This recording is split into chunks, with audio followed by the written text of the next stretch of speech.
முருகன் 2 கையில கொடுக்கிறவரோ 4 கையில கொடுக்கிறவரோ 6 கையில கொடுக்கிறவரோ கிடையாது. 12 கையில தரக்கூடியவர்.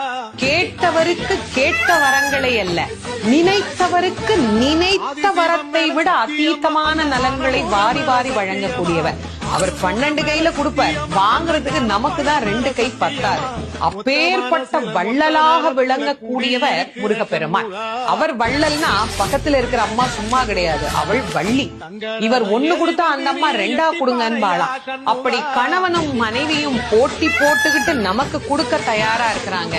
வாங்குவதற்கு நாம் என்ன செய்ய வேண்டும்? அவரை நினைக்கணும். எப்படி நினைக்கணும்? அரை நிமிஷமாவது நினைக்கணும். அரை நிமிஷம் எப்படி நினைக்கணும்?